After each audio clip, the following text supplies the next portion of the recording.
நம்ம இந்த நாட்களில் குடும்பத்தில், சபையில், தொழிலில், ஊழியத்தில் தேவன் ஒரு ரெஸ்டரேஷனை செய்யும்படியாக நமக்கு வாக்கு பண்ணியிருக்கிறார்.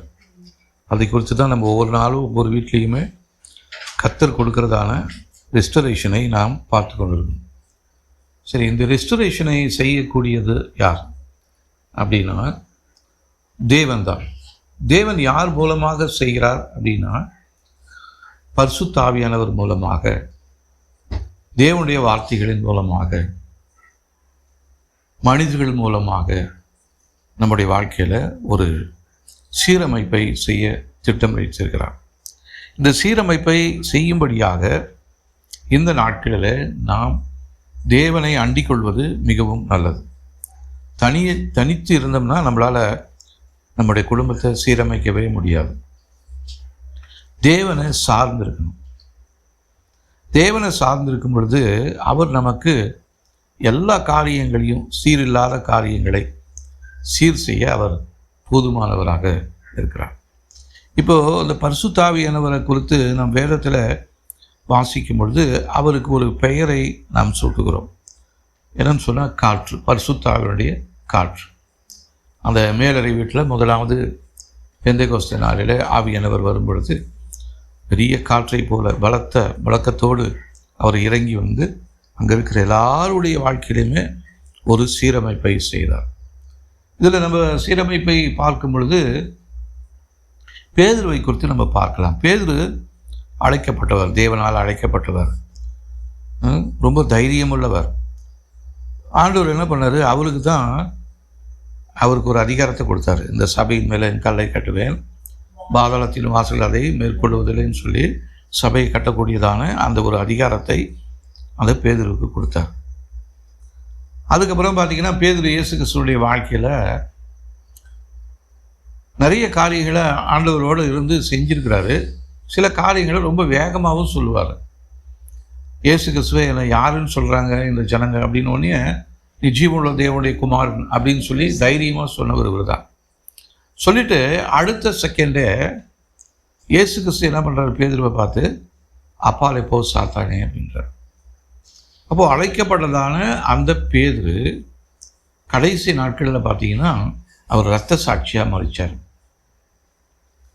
அப்போ நடுவில் அந்த பேதுருடைய அழைப்பிலிருந்து அவர் வழி விலகி அவர் வேறு விதத்தில் போயிட்டு வேறு ரூபத்துக்குள்ளே போயிட்டார். பின்மாற்றத்துக்காரன் கூட போயிட்டார். ஆனால் பின்மாற்றக்காரனாகிய அந்த பேதுருவை தேவன் ஒரு ரெஸ்டரேஷன் செய்தார். அவரை மறுபடியுமாக ஒரு புது மனுஷனாக மாற்றினார். அவருக்கு சாட்சியுள்ள ஒரு மனிதன். அவர் முதல் பிரசங்கம் செஞ்சார், 3000 பேர் ரட்சிக்கப்பட்டாங்க. அவர் நடக்கும் பொழுது அற்புதங்கள் நடந்தது. அவருடைய நிழல் பட்டதான இடத்துல அற்புதங்கள் நடந்தது. இயேசு கிறிஸ்து இருந்த நாட்களிலேயே அந்த ஆலயத்தில் ஒரு சப்பானி ஒருத்தர் இருந்தான். அவன் ஏறக்குறைய 40 வயசு. அப்போது இயேசு கிறிஸ்து இருந்த நாட்களிலேயே சப்பானியாக அவர் அந்த கோயில் வாசப்படியில் தான் இருந்தார். எத்தனையோ முறை இயேசு கிறிஸ்துவ அந்த வாசல் வழியாக தான் போனார். ஆனால் அந்த நேரத்தில் இயேசு கிறிஸ்து அவருக்கு என்ன பண்ணல, சுகத்தை கொடுக்கல. ஏன்னா பேதுருவை குறித்து ஒரு நோக்கம் வைத்திருந்தாங்க. என் மகன் பேதுரு வந்து இவனை சுகப்படுத்தி இவனை நடக்க வைப்பான் அப்படின்ற அந்த ஒரு இதில் தான் அவனை கொடுத்துருந்தார். அதுக்கப்புறம் பார்த்தீங்கன்னா பேதுருவும் இன்னொரு சீசன் 2 பேரும் வராங்க. அந்த ஆலயத்தின் வாசலில் உட்காந்து இருக்கும் பொழுது அந்த சப்பானி என்ன பண்ணுறாரு, பேதுருக்கிட்ட ஏதாவது கிடைக்குமான்னு பார்க்குறாரு. அப்போ அவர் சொல்கிறாரு, என்கிட்ட ஒன்றும் இல்லைப்பா, நான் வெறுமையான ஆள் அப்படின்னு சொன்ன வெறுமையாக்கிட்டு அவர்கிட்ட இருக்கிற ஒரு காரியத்தை சொல்கிறார். என்ன, ரெஸ்டோர் பண்ணதான ஒரு காரியம், ஒரு தேவன் இருக்கிற ஒரு சக்தி ஒன்று இருக்கிறது. வெள்ளியும் பொண்ணும் என்கிட்ட இல்லை, இயேசு கிறிஸ்துவின் நாமத்தினால் எழுந்து நடன்னு சொன்னவனே அந்த சப்பானி எழுந்து நடந்து துதித்து ஆலயத்துக்குள்ளே போனான். அந்த நேரத்தில் நிறைய பேர் ரட்சிக்கப்பட்டாங்க. அப்போது இந்த ரெஸ்டரேஷன் அப்படின்னு சொல்கிற காரியங்கள் இது பேதுருடைய வாழ்க்கையில் மாத்திரமல்ல, நம்முடைய வாழ்க்கையிலுமே நம்முடைய குடும்பத்திலையுமே நம்ம எந்த நிலைமையில் இருந்தாலும் நம்மை மேன்மைப்படுத்த, நம்மை கொண்டு அற்புதங்களை செய்ய, இந்த பகுதியில் ஒரு ரட்சிப்பை கொடுக்க தேவன் நம்மை தெரிந்து கொண்டிருக்கிறார். அதற்காக தான் இந்த குடும்பத்தை தேவன் வைத்திருக்கிறார். ஒருவேளை இந்த குடும்பம் இன்னைக்கு பார்த்தா அண்ணன் ரட்சிக்கப்பட்டிருக்கிறார், மகன் ரட்சிக்கப்பட்டிருக்கிறாரு, மருமக வந்துட்டாங்க, ஆனால் அவனுடைய மனைவியோ பிள்ளைகளுடைய வாழ்க்கையிலையோ ஒரு ஆசீர்வாதம் இல்லாமல் இருக்கிறது. அப்போ இவ்வளோ நாள் இந்த குடும்பத்தார் வந்திருக்கிறாங்களே, என்ன நடந்தது அப்படின்னு சொல்லி இந்த பகுதியில் இருக்கிறவங்களுக்கெல்லாம் ஒரு கேள்விக்குறியாக இருக்கும், ஒரு ஆச்சரியமாக இருக்கும். என்னமோ ஏசுன்றாங்க, என்னமோ போடுறாங்க, என்னமோ ஜெபம் பண்ணுறாங்க, ஆனால் ஒன்றும் நடக்கலையேன்னு. ஆனால் இந்த நாட்களில் வருகிற வருஷத்தில் தேவன் இந்த குடும்பத்தினர் மூலமாக இவங்களுக்கு ஒரு ரெஸ்டரேஷனை செய்ய போகிறாரு. இந்த குடும்பத்தில் உடைந்து போயிருக்கிறதான பகுதிகளை சீர் செய்ய போகிறாரு. இந்த பகுதியில் ஆண்டவர் அறியாத ஜனங்கள் குடும்பங்கள் எல்லாம் இயேசுவை ஏற்றுக்கொள்ள போகிறாங்க, தேவனை ஆராதிக்க போகிறாங்க. இயேசு தான் தேவன் என்று சொல்லி இங்கே இருக்கிற நாவுகள் எல்லாம் அறிக்கை செய்ய போகுது. முழங்கால் எல்லாம் முழங்கால் போட போகிறது தேவனுக்கு முன்பாக. இதுதான் தேவனுடைய திட்டமாக இருக்கிறது. இதை எந்த நம்பிக்கையில் நம்ம சொல்கிறோம் அப்படின்னா, பரிசுத்த ஆவியானுடைய வல்லமை நமக்குள்ளாக இருக்கிறது.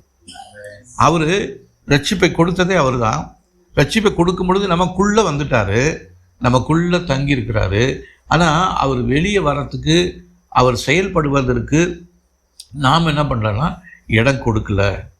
அப்போ இந்த நாட்களிலே நாம் இடம் கொடுக்க வேண்டும். ஆவியானவரை நீங்கள் எங்களுடைய வீட்டை முழுவதுமாக ஆளுகை செய்யுங்க, எங்களுடைய எல்லைகளில் ஆவியானவரை நீங்கள் ஆளுகை செய்யுங்க, இந்த பகுதியை இயேசு கிறிஸ்துவை நீங்கள் ஆளுகை செய்யுங்க.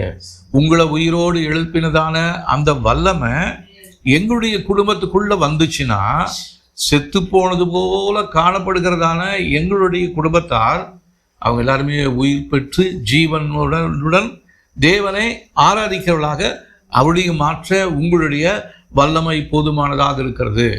பரிசுத்த ஆவியானவரே, நீங்கள் எங்களுடைய வீட்டு மேலே, எங்களுடைய குடும்பத்து மேலே நீங்கள் வீசுங்க அப்படின்னு சொல்லி நம்ம ஜபிக்கணும். ஒரு பாட்டு இருக்கு இல்லைங்களா?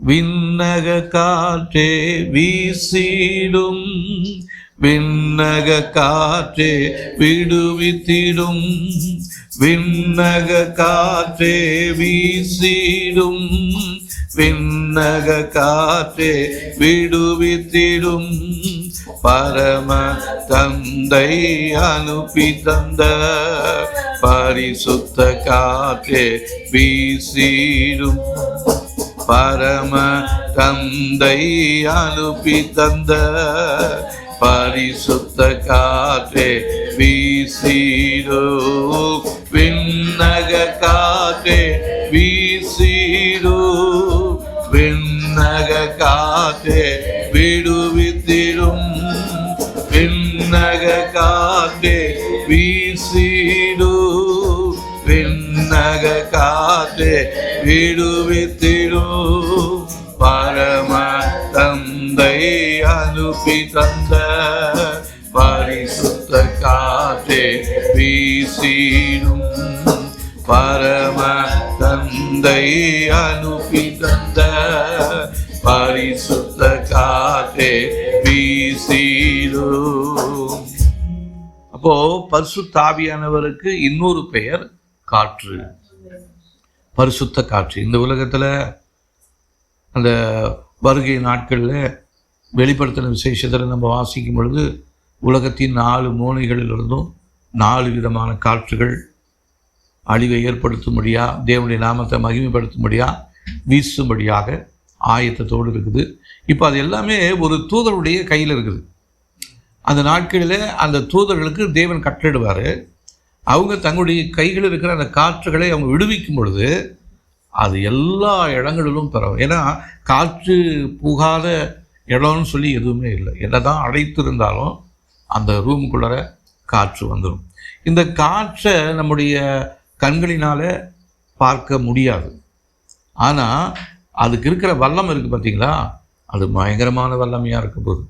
சூறாவளி காற்று வரும் பொழுது அலைகள் கொந்தளிக்கும், மரங்கள் ஆடலாம், ஆனால் அது எந்த இடத்துலேருந்து வருது, எந்த இடத்துக்கு போகுதுன்னு சொல்லி நம்மளால் கண்டுபிடிக்கவே முடியாது.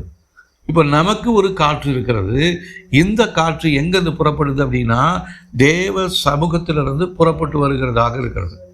இது யாரை நோக்கி வீசுகிறதுனா நம்மளை நோக்கி வீசுது. ரட்சிக்கப்படாதவங்களை குடும்பத்தில் நோக்கி வீசும் பொழுது ரட்சிக்கப்படாதவங்க ரட்சிக்குள்ள வருவாங்க.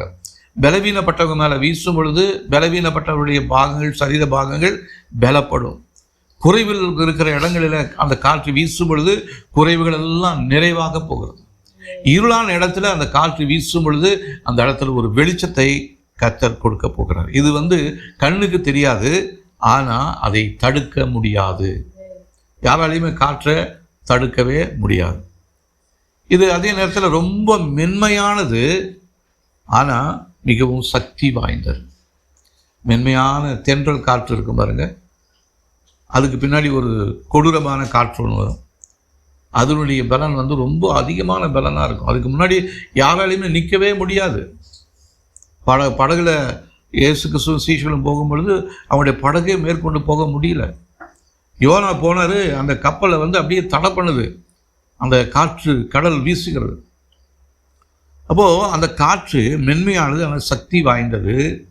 அது ஆறுதல் அளிக்கக்கூடியது, ஆனால் மாற்றத்தை ஏற்படுத்தக்கூடியது. நம்முடைய வேர்வையாக இருக்குதுன்னு வச்சிங்களேன், அந்த நேரத்தில் அந்த காற்று அப்படி வீசிச்சுன்னா நமக்குள்ள ஒரு மாற்றத்தை அந்த காற்று குடிக்குது. அதனால் ஒரு ஆறுதலை நமக்கு அந்த காற்று கொடுக்குது. இதே தான் பரிசுத்த ஆவியினுடைய காற்றும் நம்ம மேலே வீசும் பொழுது ஆறுதலற்று இருக்கிற குடும்பங்களுக்கு ஆறுதலை கொடுக்கக்கூடியதான அந்த பரிசுத்த ஆவியுடைய காற்று. இப்போ இந்த குடும்பத்துக்குள்ளே இவங்க எல்லாமே இன்னும் ரட்சிக்கப்படலை, அதனால் ஒரு ஆறுதல் அற்றவர்கள் போல இவங்க இருந்தாலும் இந்த பரிசுத்த ஆவியுடைய காற்று இந்த குடும்பத்துக்குள்ளே வீசும் பொழுது இவங்க எதிர்பார்க்கிறத விட அதிகமான ஆறுதல்களை வருகிறதான ஆண்டுகளில் தேவன் நிச்சயமாகவே இந்த குடும்பத்தினுடைய வாழ்க்கையில் இந்த பகுதியில் தேவன் செய்ய போகிறார். ஹல்லேலூயா.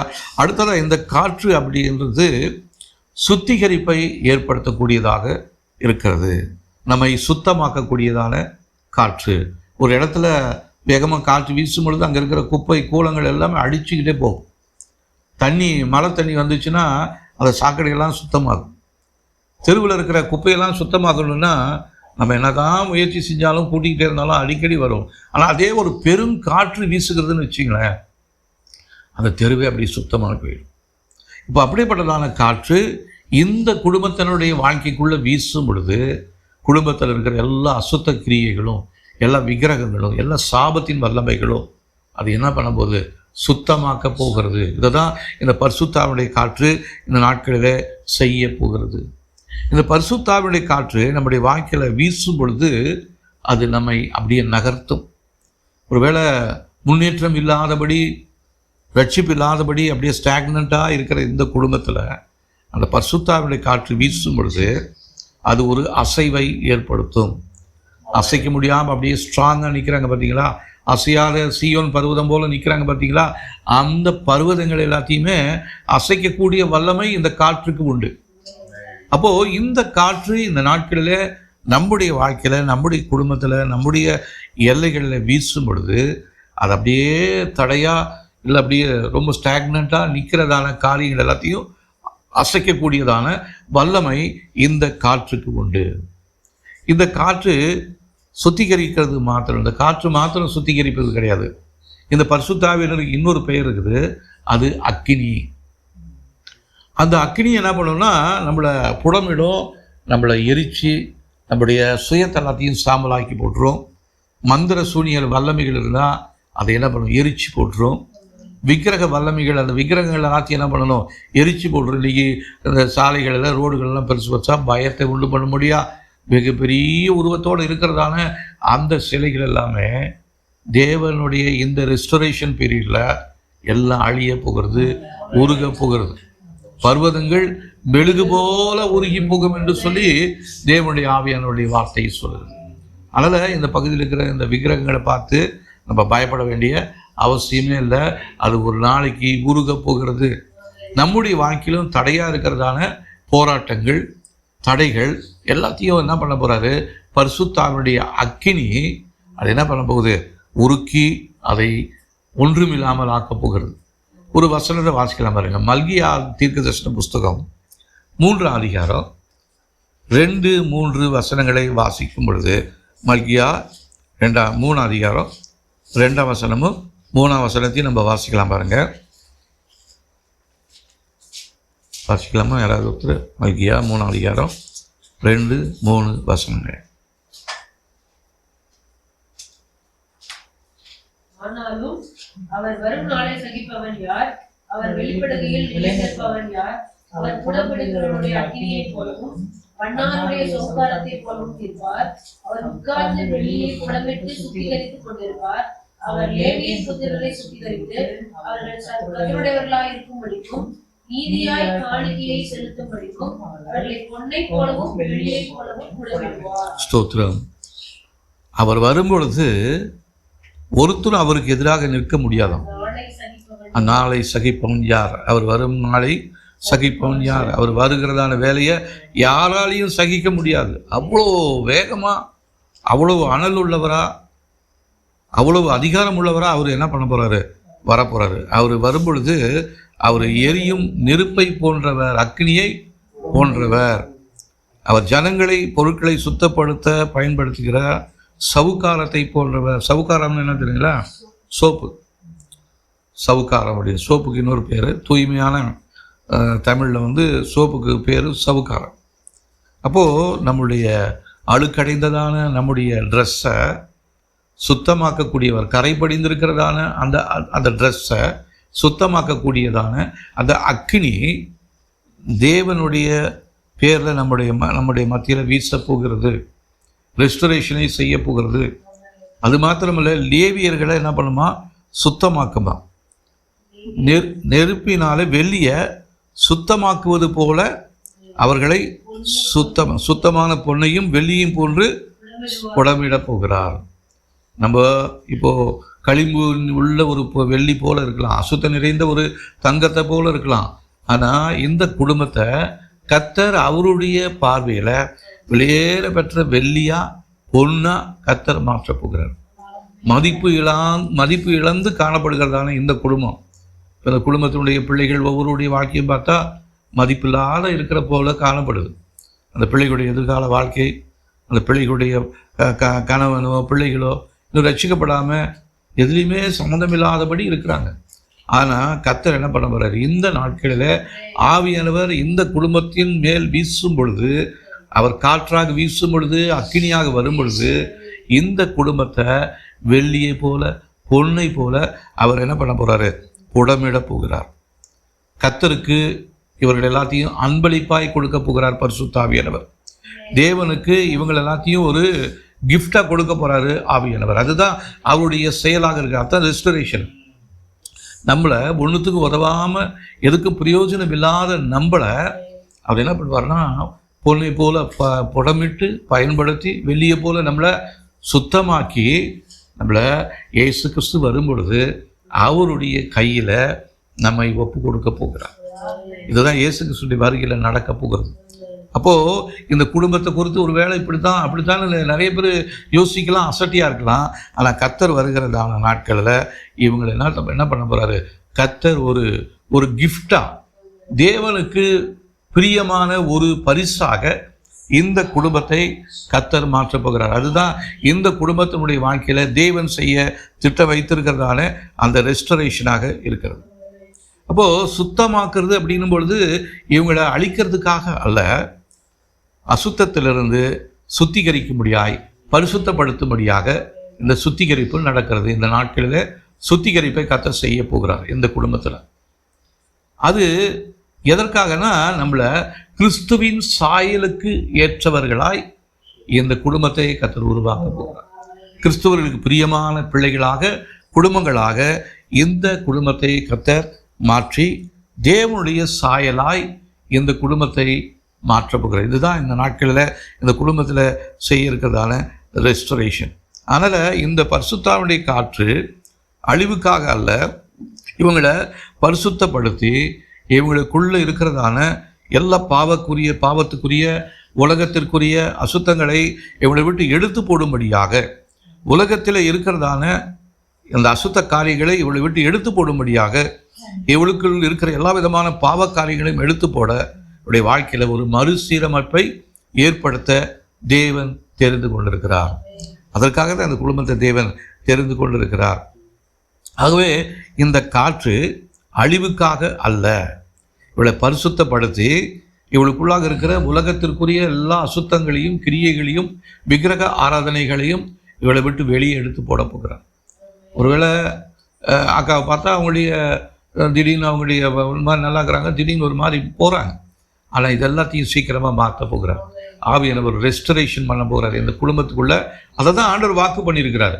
இதை நம்ம அந்த புதிய வருஷத்தில் நம்ம ஒரு எதிர்பார்ப்போடு இப்போதே நம்ம என்ன பண்ண போகிறோம், ஜபிக்க போகிறோம். பரிசுத்த ஆவியானவரே, எங்களோட குடும்பத்தை நீங்கள் ரெஸ்டோர் பண்ணுங்கள், பழைய நிலைமைக்கு கொண்டு வாங்க. ஒருவேளை நாங்கள் ஆதியில் இருந்ததான நிலைமையை விட்டு நாங்கள் கொஞ்சம் பின்வாங்கி இருந்தாலும் பேதுருவை நீங்கள் எப்படி ரெஸ்டோர் பண்ணீங்களோ அதே போல் எங்களுடைய வாழ்க்கையை நீங்கள் ஒரு ரெஸ்டோர் பண்ணி இந்த பகுதிக்கு ஒரு சாட்சியாக மாற்றுங்க ஆண்டவரே அப்படின்னு. அதுக்காக தான் கர்த்தர் உங்களை இந்த பகுதியில் தேர்ந்து கொண்டிருக்கிறார். இந்த பரிசுத்தாவினுடைய காற்று நம்மை சுத்தமாக்க போகிறது. யோவான் எழுதின சுவிசேஷம் 3ஆம் அதிகாரம் 8ஆம் வசனம் பாருங்களேன். யோவான் எழுதின சுவிசேஷம் 3ஆம் அதிகாரம் 8ஆம் வசனம். காற்றானது தனக்கு இஷ்டமான இடத்திலே வீசுகிறது, அதன் சத்தத்தை கேட்கிறாய், ஆகிலும் அது இன்ன இடத்திலிருந்து வருகிறது என்றும் இன்ன இடத்துக்கு போகிறது என்றும் உனக்கு தெரியாது. ஆவியினால் பிறந்தவன் எவனோ அவனும் அப்படியே இருக்கிறான் என்றார். ஆவியினாலே பிறந்ததான நாமும் அப்படித்தான் இருக்க போகிறோம். எங்கிருந்து வருது எங்கே போகுதுன்னு யாருக்குமே இந்த உலகத்தில் இருக்கிறவங்களுக்கு கண்ணுக்கு தெரியாது. ஆனால் ஆவிக்குரிய கண்களினாலே பார்க்கிறவர்களுக்கு இவங்களை குறித்து நல்லா தெரியும். பிசாசுக்கும் தெரியும் இவங்களை குறித்து பார்க்கும் பொழுது. ஓ, இவங்க ஒரு காற்றாக இருக்கிறாங்க, இவங்களுக்கு முன்னாடி நம்மளால் நிற்க முடியாது, நம்மளை அடித்து தள்ளிட்டு போயிடும், நம்மளை எரிச்சு சாம்பலாக்கி போட்டுரும் அப்படின்ட்டு பிசாசுக்கும் தெரியும். ஆவிக்குரிய கண்கள் திறக்கப்பட்டதான தேவ பிள்ளைகளுக்கும் இந்த குடும்பத்தை பார்க்கும் பொழுது அவங்க அற்பமாக நினைக்கிறதான இந்த குடும்பத்தை ஒரு விசேஷமான குடும்பமாக தேவன் தெரிந்து கொண்டிருக்கிறார். நம்ம ஒவ்வொருடைய வாழ்க்கையில் அப்படி தான் அற்பமாக இருக்கிறதால நம்மளை தேவன் விசேஷமுள்ளவர்களாக மாற்றுகிறார். இந்த காற்று எங்கேருந்து வருது எங்கே போகுதுன்னு யாருக்குமே தெரியாது. ஆனால் ஆவியினால் பிறந்ததான நாமும் அப்படி தான் இருக்க போகிறோம். இந்த வருகிறதான நாட்களில் நம்மளை யாராலையும் டிசைன் பண்ணவே முடியாது, நம்மளை யாராலையும் கணிக்கவே முடியாது. இவனா அப்படி பண்ண போகிறான் அப்படின்னு நம்ம நினைப்போம். ஆனால் பெரிய காரியத்தை கர்த்தர் நம்முடைய கரங்களின் மூலமாக, நம்முடைய வார்த்தைகளின் மூலமாக, நம்முடைய ஜபத்தின் மூலமாக ஒரு பெரிய அசைவை கர்த்தர் இந்த நாட்களில் இந்த பகுதியில் தேவன் ஏற்படுத்த போகிறார். ஹல்லேலூயா. இந்த பரிசுத்தாவினுடைய காற்று விளங்கி கொள்ள முடியாத ஒன்றாக இருக்கிறது. இதை பார்க்க முடியாது, இதை குறித்து விளங்கி கொள்ள முடியவே முடியாது. அதனுடைய நோக்கம் இருக்குது பார்த்தீங்களா, அது ஒரு விசேஷமான நோக்கத்தோடு இந்த பரிசுத்த ஆவியானவர் இந்த நாட்களில் நம்ம மேலே வீச போகிறார். அந்த விசேஷமான நோக்கம் என்ன, நமக்குள்ள இருக்கிற அசுத்தத்தையெல்லாம் எடுத்துட்டு பரலோக வல்லமையினாலே நம்மை நிரப்பி இந்த பூமியில் ஒரு சாட்சி உள்ளவர்களாய் நம்மை கொண்டு இன்னும் அநேகரை ரெஸ்டோர் பண்ணும்படியாக கர்த்தர் இந்த நாட்களில் தெரிந்து கொண்டிருக்கிறார். ஒருவேளை அரசாங்கம் நமக்கு எதிராக நிறைய காரியங்களை தீட்டலாம், ஆனால் அவங்க போட்டிருக்கிற திட்டமெல்லாம் அது நிற்கவே நிற்காது. எல்லாத்தையும் அடிச்சுட்டு போயிடும், எல்லாத்தையும் எரிச்சு சாம்பலாக்கி போடும். நம்ம இதெல்லாம் பார்த்துக்கிட்டு பயந்துட்டு இருக்கவே வேண்டாம். நம்ம ஜெபம் பண்ண வேண்டியது ஒன்று தான், ஆவியானவரே நீங்கள் எங்கள் குடும்பத்துக்குள்ளே இருந்து நீங்கள் எங்கள் குடும்பத்து மேலே வீசணும். எங்கள் குடும்பத்திலேருந்து நீங்கள் என்ன பண்ணணும், நாலா திசைக்கு நீங்கள் என்ன பண்ணணும், வீசணும். ஆண்டவரே, அக்கினி, பரிசுத்தாவினுடைய அக்கினி எங்களுக்குள்ளே இருந்து எங்களுடைய எல்லைகள் எங்குமா, எங்களுடைய சந்தைகள் எங்குமாக அது பரவி வரணும்னு சொல்லி நம்ம இந்த நாட்களில் ஜெபிக்க வேண்டியது மிகவும் அவசியமான ஒன்றாக இருக்கிறது. ஏன்னா ஒரு பெரிய மாற்றத்தை இந்த அக்கினியும் இந்த காற்றும் நம்முடைய வாழ்க்கையில் செய்ய போகிறது. தடையாக இருக்கிற தடை எல்லாத்தையும் உடைத்து போட போகிறது. பலவீனமாக இருக்கிற பலவீனங்கள் எல்லாம் கர்த்தர் மாற்றப் போகிறார். அதுதான் இந்த நாட்களில் நமக்கு கொடுக்கறதான ஒரு வாக்குத்தத்த வார்த்தை, ஒரு ரெஸ்டரேஷனை கர்த்தர் செய்ய போகிறார். இது என்ன பண்ணணும்னா நம்முடைய சரீரத்தில், நம்முடைய ரத்தத்தில் இருக்கிற டிஎன்ஏவெல்லாம் மாற்ற போகுது. ஆமாம், நம்முடைய தலைமுறை வழியாக நம்முடைய அம்மா அப்பா மூலமாக நம்ம சுதந்திரித்து நம்முடைய ரத்தத்துக்குள்ளே இருக்கிற தீமையான டிஎன்ஏக்களெல்லாம் இந்த பரிசுத்தாவுடைய அக்கினியும் இந்த பலத்த காற்றும் நம்ம மேலே வீசும் பொழுது, நமக்குள்ளே எரியும் பொழுது நம்முடைய ரத்தத்தில் இருக்கிற டிஎன்ஏ எல்லாத்தையும் என்ன பண்ணணும்னா மாற்றும். ஒரு புது சிருஷ்டியாக கர்த்தர் நம்மளை மாற்ற போகிறார். அதுதான் தேவன் நமக்கு கொடுக்குற வாக்கு தத்துவம். நம்ம யாரும் பழசாக இருக்கிறது போல இருக்கக்கூடியவர்கள் அல்ல. நம்ம எல்லாத்தையும் ஒரு புது சிருஷ்டியாக கர்த்தர் மாற்ற போகிறார். நிறைய பேர் நம்மளை பார்த்து ஏளனமாக பார்க்குறவங்க நம்மளை பார்த்து ஆச்சரியப்பட போகிறாங்க. நமக்கு விரோதமாக எழும்புகிறதான அரசாங்கமாக இருந்தாலும் சரி, அதிகாரங்களாக இருந்தாலும் சரி, அவங்க எல்லாம் நம்ம சார்பில் வர போகிறாங்க. இதுதான் கர்த்தர் இந்த நாட்களில் செய்கிறதான ரெஸ்டரேஷனாக இருக்கிறது. இது என்ன பண்ணுவோம், இந்த அக்கினியும் இந்த காற்றும் நமக்குள்ள ஊடுருவி சென்று நம்முடைய உடலை மாத்திரமல்ல, நம்முடைய ஆவியை, ஆத்மாவை, சரீரத்தை ஊடுருவி சென்று சுத்தமாக்கக்கூடிய வல்லமை இந்த தேவ சமூகத்தில் புறப்பட்டு வருகிற இந்த அக்கினிக்கும் வீச போகிறதான இந்த காற்றுக்கும் இந்த வல்லமை உண்டு. இதை உடனடியாக நம்மளால் பார்க்க முடியலனாலும் காலப்போக்கில் நம்முடைய வாழ்க்கையில் ஏற்படுகிற மாற்றத்தை நம்மால் உணர முடியும். நம்முடைய பேச்சுகள், நம்முடைய செயல்களெல்லாம் ஒருவேளை இன்றைக்கி நம்மளுக்கே ஒரு அருவருப்பாக வெறுக்கக்கூடிய ஒரு காரியமாக இருந்தாலும், கர்த்தருக்கு பிரியமில்லாத ஒரு காரியமாக நிறைய நேரத்தில் நம்ம ஆராதனைக்கு வந்தாலும் வெளியே வந்தவொடனே நம்முடைய சூழ்நிலையெல்லாம் மாறுது. நம்மளை புதுசாக பிசாசு என்ன பண்ணிடுறான், ஒரு ட்ராப்புக்குள்ளே கொண்டு போயிட்டே இருக்கிறான். ஆனால் இப்போ இந்த பரிசுத்தாவினுடைய காற்று நம்ம குடும்பத்துக்குள்ளே, நம்முடைய சரீரத்துக்குள்ளே இது ஊடுருவி செல்லும் பொழுது நம்ம நினைத்து பார்க்கிறாத அற்புதங்களையும் அதிசயங்களையும் சாட்சிகளையும் இந்த பரிசுத்தாவினுடைய காற்று நம்முடைய வாழ்க்கையில் செய்ய போகிறதாக இருக்கிறது. ஹல்லேலூயா. இந்த சுத்திகரிப்பு அப்படின்னு சொல்லும் பொழுது இந்த செயல் கொஞ்சம் வேதனை கொடுக்கக்கூடிய ஒரு காரியமாக இருக்கலாம். இது ஒரு சாதாரணமான ஒரு காரியம் அல்ல. சுத்திகரிப்புக்கு நம்ம ஒப்பு கொடுக்கணும். இந்த சுத்திகரிப்புன்றது நமக்கு சில வேதனைகளை கொடுக்கும். ஏன்னா நம்ம இதுவரையும் செய்ததான பாவங்களை குறித்து அது கண்டித்து உணர்த்தும். நமக்கு விருப்பமான, நமக்கு இன்பமான காரியங்கள் எல்லாத்தையும் நம்மளை விட்டு அகற்றி போடும்படியாக அவர் உணர்த்துவார், நம்மளோட பேசுவார். அப்போது அது நமக்கு கொஞ்சம் வேதனையாக இருக்கும். இவ்வளோ நாள் நம்ம செஞ்சுக்கிட்டே இருந்தால், நம்ம கூடவே இருந்ததுனால இந்த காரியத்தை விட்டு வெளியே வரணுமான்னு சொல்லி நம்ம நினைப்போம். ஆனால் அதை செய்யும் பொழுது நம்முடைய வாழ்க்கையில் ஒரு ரெஸ்டரேஷனை ஆண்டவர் செய்ய போகிறார். நமக்கு பிரியம் இல்லைனாலும் தேவனுக்கு இது பிரியம் அப்படின்னு நம்ம செய்யணும். எனக்கு இது விருப்பம் இல்லை, ஆனால் தேவனுக்கு இது விருப்பம். எனக்கு இந்த வார்த்தை பேசுறது எனக்கு பிரியம் இல்லை, ஆனால் தேவனுக்கு பிரியம், ஆனால் இந்த வார்த்தையை நான் பேசுவேன் அப்படின்னு சொல்லி தேவனுடைய வார்த்தைகளை நம்ம என்ன பண்ணணும், பேசும் பொழுது இந்த குடும்பத்தில் ஒரு ரெஸ்டரேஷனை கர்த்தர் செய்ய போகிறார். இந்த சுத்திகரிப்புன்னு சொல்கிறது ஏதோ ஒரு நாளைக்கு, ஏதோ ஒரு வாரத்துக்கு, ஏதோ ஒரு மாதத்துக்கு அல்ல, ஒவ்வொரு நாளும் டெய்லி நம்ம வாழ்க்கையில் இந்த காரியங்களை செய்யணும். இந்த அக்கினி நமக்குள்ளே வரும் பொழுது, இந்த தேவ சமூகத்து காற்று நமக்குள்ளே வீசும் பொழுது அது என்ன செய்யும் அப்படின்னா, தீத்துக்கு எழுதினதான அந்த நிருபத்தில் பாருங்கள், தீத்துவின் புஸ்தகம் 3ஆம் அதிகாரம் 5ஆம் வசனம். ஆவியானவர் என்ன செய்கிறாருன்னா, தீத்து 3ஆம் அதிகாரம் 5ஆம் வசனம், நாம் செய்த நீதியின் கிரியைகளின் நிமித்தம் அவர் நம்மை ரட்சியாமல் தமது இரக்கத்தின்படியே மறுஜன்ம முழுக்கினாலும் பரிசுத்த ஆவியினுடைய புதிதாக்குதலினாலும் நம்மை ரட்சித்தார். ஆமா, இதுக்காக நம்ம நீதியின் கிரியைகள் நம்ம எது செய்யறதுக்கு நம்முடைய ஜபத்தினால, உபாசத்தினால, அதனால அல்ல. அவர் என்ன பண்றாரா, அவருடைய இரக்கத்தின்படி மறுஜென்ம ஒழுக்கினாலே, பரிசுத்தாவினுடைய புதிதாக்குதலினாலே நம்மை ரட்சிக்கிறவராக இருக்கிறார். இதுதான் கர்த்தர் இந்த நாட்களில் நம்முடைய வாழ்க்கையில் ஒரு ரெஸ்டரேஷனை செய்ய போகிறார். இது ஏதோ ஒரு தற்செயலாக நடக்க போகிறது கிடையாது. இது ஒரு பர்மனெண்ட்டாக நடக்க போகிறதாக இருக்குது. இந்த ரெஸ்டரேஷன் இப்போ சில இடத்துல சில காரியங்களை இடிஞ்சு போன வீட்டை கட்டுவாங்க, பெயிண்ட் அடிச்சுட்டு இருப்பாங்க, ஆனால் மறுபடியும் அது இடிஞ்சு போயிடும். அப்படி இல்லை, நம்முடைய வீடு இது என்ன பண்ண போகணும், என்றென்றைக்கும் நிலைத்திருக்கும்படியாய் இந்த பூமியில் இருக்கிற நாளெல்லாம் நம்ம சாட்சியாக இருக்கும்படியாக ஒரு ரெஸ்டரேஷனை கர்த்தர் நம்முடைய வாழ்க்கையில் செய்ய போகிறார். இதுக்காக தான் அவர் சொல்கிறார், ரோமர் எழுதின நிருபம் 12ஆம் அதிகாரம் 2ஆம் வசனத்தில் பார்த்தீங்கன்னா, உலகத்தில் இருக்கிற மக்களை போன்று ஆக வேண்டும் என்று உங்களை மாற்றிக்கொள்ளாமல் மனதிலே புதிய எண்ணங்களால் உங்களை மாற்றிக்கொள்ளுங்கள். பிறகு தேவனுடைய விருப்பத்தை உங்களால் ஏற்றுக்கொள்வது பற்றி முடிவு செய்ய முடியும். நல்லவை எவை, தேவனுக்கு விருப்பமானவை எவை என்று உங்களால் அறிந்து கொள்ள முடியும். இந்த சுத்திகரிப்பு செய்யும் பொழுது அது என்ன பண்ணுதுன்னா, நம்முடைய வாழ்க்கையில் ஒரு புதிய காரியத்தை நம்முடைய மனதில் செய்ய போகிறதாக இருக்கிறது. புதிய எண்ணங்களை அது உருவாக்க போகிறது. புதிய விருப்பத்தை, இதுவரை நம்முடைய விருப்பம் இருந்துச்சு, அந்த விருப்பம்லாம் அழிந்து தேவனுடைய விருப்பத்தை நம்முடைய வாழ்க்கையில் நிறைவேற்றும்படியாய், தேவனுடைய சித்தத்தை அறியும்படியாய் இந்த சுத்திகரிப்பு நம்முடைய வாழ்க்கைக்குள்ள ஒரு பெரிய ஆசீர்வாதத்தை உண்டாக்க போகிறது.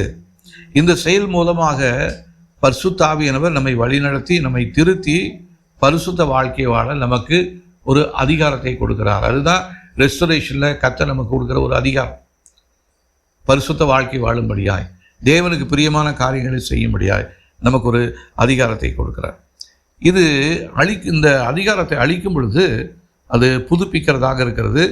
தினமும் ஒவ்வொரு நிமிடமும் நடக்க வேண்டிய ஒரு காரியமாக இருக்கிறது. அந்த ரட்சிப்பு என்பது நம்ம பெற்றுக்கொண்டதான ஒவ்வொரு நிமிடத்திலே நம்முடைய ரட்சிப்பு புதுப்பிக்கப்பட வேண்டும்.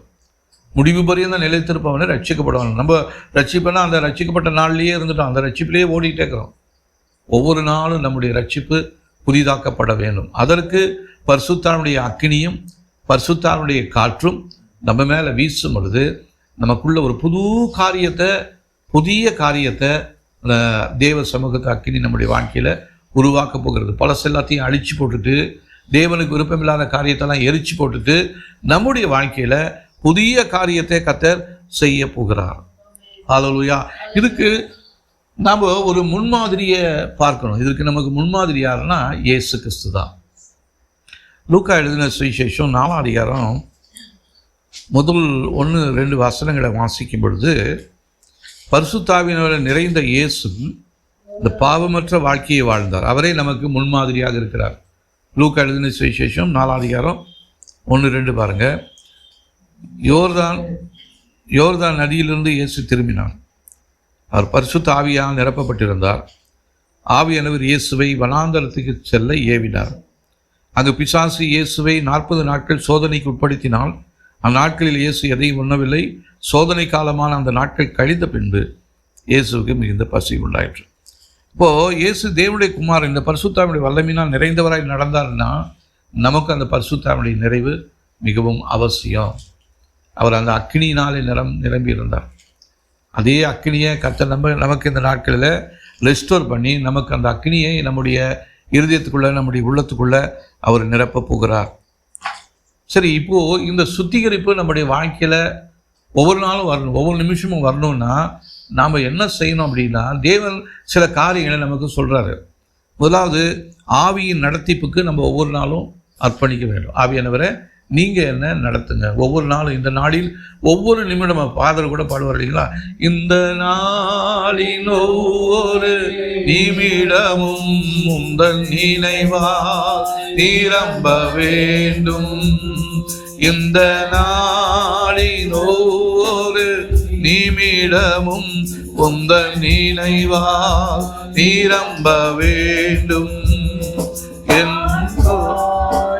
வார்த்தை எல்லாம் காயமாற்ற வேண்டும். வார்த்தை எல்லாம் பிறர் காயம் ஆற்ற வேண்டும். ஆராதனை ஆராதனை ஆராதனை ஆராதனை ஆராதனை ஆராதனை ஆராதனை ஆராதனை அன்பரே சுராஜனுக்கே ஆவியான தேவனுக்கே புனேசரே திருமுகம் தேடி அர்ப்பணித்தே என்னையே. ஆராதனை துதி ஸ்தோத்திரங்கள் அப்பனே உமக்கு தந்தே. ஆராதனை துதி ஸ்தோத்திரங்கள் அப்பனே உமக்கு தந்தே. இப்போ இயேசு கிறிஸ்துவுக்கே இந்த அபிஷேகம் தேவைப்பட்டா மனுஷனாக இருந்த நாட்களில் நமக்கு அது மிகவும் தேவை. அந்த அக்கினி அபிஷேகம் நமக்கு மிகவும் தேவையாக இருக்கிறது. இயேசு கிறிஸ்துவை குறித்து சொல்லும் பொழுது, எனக்கு பின் ஒருவர் வருவார், அவர் என்னிலும் பெரியவராக இருக்க போகிறாரு. அவர் தேவனுடைய அக்கினியினாலே உங்களை அபிஷேகிக்க போகிறார். அப்போ அந்த அபிஷேகத்தை கொடுக்கக்கூடியதான அந்த இயேசுவோடு நம்முடைய தொடர்பு எப்பயுமே இருக்கணும். அந்த இன்டிமெசி இயேசுவோடு இருக்கணும். அடுத்ததாக அவர் சொல்கிற வார்த்தைகள் நம்முடைய வார்த்தைகளாக மாறும். நம்முடைய மானுஷிகமாக வார்த்தைகள் தேவையில்லை. தேவனுடைய வார்த்தைகள், அதிகமாக தேவனுடைய வார்த்தைகளை உபயோகப்படுத்தும் பொழுது இந்த சுத்திகரிப்பு நம்முடைய வாழ்க்கையில் ஆட்டோமேட்டிக்காக நடக்க போகிறது. தேவனுடைய வார்த்தை நம்முடைய வாழ்க்கையில் செய்ய போகிறது. அடுத்ததாக ஏதாவது ஒரு தவறு, ஏதோ ஒரு குறை செஞ்சிட்டோம்னு வச்சிங்களேன், அதை உணர்த்தும் பொழுது உடனே அதுக்கு என்ன பண்ணணும்னா நம்ம தேவ சமூகத்தில் நம்மளை தாழ்த்தி மன்னிப்பு கேட்கணும். அப்போது இந்த சுத்திகரிப்பு செய்கிற இந்த அக்கினியும் இந்த காற்றும் நம்மை விட்டு விலகாது. அடுத்ததாக நம்முடைய பரிசுத்தத்திற்காக நம்ம அதிகமாக ஜெபிக்கணும். ஒவ்வொரு நிமிஷமும் ஆண்டவரே என்னை பரிசுத்தமாக்குங்க அப்படின்னு சொல்லி நம்ம ஜெபிக்கணும். அடுத்ததாக தேவனுடைய பிரசன்னத்தில் நம்ம எப்பயுமே நிறைந்திருக்க வேண்டியது மிகவும் அவசியமாக இருக்கிறது. இறுதியாக இந்த பரிசுத்தாவினுடைய காற்றை நம்மை சுத்திகரிக்கவும் மீட்டெடுக்கவும் கடவுளின் நோக்கத்திற்கு தயார்படுத்தவும் தேவனுடைய சமூகத்திலிருந்து அனுப்பப்பட்ட பரிசுத்த காற்றை நாம் ஒருபோதும் அசட்டை செய்யக்கூடாது. அவரை துக்கப்படுத்தவே கூடாது. நிறைய நேரத்தில் நம்ம பரிசுத்தாவியானவர் என்ன பண்ணிட்டோம், நம்முடைய செயல்களினாலும் நம்முடைய வார்த்தைகளினாலும் துக்கப்படுத்திருக்கிறோம். அது இனி வருகிறதான நாட்களில் இருக்கக்கூடாது. ஏன்னா நமக்கு ஒரு ரெஸ்டரேஷனை, ஒரு சீரமைப்பை செய்யும்படியாக ஆண்டவர் இந்த நாட்களில் வாக்கு பண்ணியிருக்கிறாரு. அதனால் நம்ம யாரையும் பரிசுத்தாவியானவர் ஒரு நாளும் நம்ம என்ன பண்ணக்கூடாது, துக்கப்படுத்தக்கூடாது, அசட்டை செய்யக்கூடாது. அவர் நம்ம மேலே வீசணும்னு சொல்லி நம்ம ஒவ்வொரு நாளும் நம்ம ஜெபிக்கும் பொழுது நிச்சயமாகவே கர்த்தர் நம்முடைய வாழ்க்கையில் ஒரு மறுசீரமைப்பை தேவன் செய்ய போதுமானவராக இருக்கிறார். ஹல்லேலூயா. அதனால் நம்ம இந்த நாட்களில் நம்ம ஜெபிக்க போகிறோம். ஒரு வசனத்தை வாசிக்கலாம் பாருங்க. சங்கீதம் 51 அதிகாரம் 10ஆம் வசனம் பாருங்க. இதை வாசிக்கலாம். சங்கீதம் 51:10. தேவனே எனக்குள் ஒரு பரிசுத்த இருதயத்தை சிருஷ்டியும், என்னுடைய ஆவியை மீண்டுமாய் பலமாக்கும். அதனால் நம்ம நாட்களில் ஜெபிக்க போகிறோம். ஆண்டவரே எங்களுக்குள்ள ஒரு சுத்த இருதயத்தை உருவாக்குங்க. ஆண்டவரே எங்களுக்குள்ள சரியான ஆவியை புதுப்பிக்கும்படியாக சொல்லி ஜெபிக்கிறோம். ஆண்டவரே உம்முடைய ஆவியினாலே எல்லா அசுத்தங்களும் எங்களை விட்டு வெளியேறும்படியாய், எங்களை சுத்திகரிக்கும்படியாய் ஒப்பு கொடுத்து ஜெபிக்கிறோம். ஆண்டவரே தேவ சமூகத்து அக்கினி எங்களுடைய இரத்த ஓட்டத்தில், எங்களுடைய சரீரத்தில், எங்களுடைய குடும்பத்தில் இந்த நாட்களில் ஒரு புதிய கிரியைகளை செய்து ஒரு புதிய ரெஸ்டரேஷனை செய்யும்படியாக எங்களை ஒப்பு கொடுத்து ஜெபிக்கிறோம். ஆண்டவரே ஹல்லேலூயா. சங்கீதம் 51 அதிகாரம் 7-8 வசனங்களை வாசிக்கும் பொழுது அவர் ஈசோப்பினாலே சுத்தமாக்கி பனியை காட்டிலும் நம்மை வெண்மையாக வரையை கழுவ போகிறார். ஹல்லேலூயா.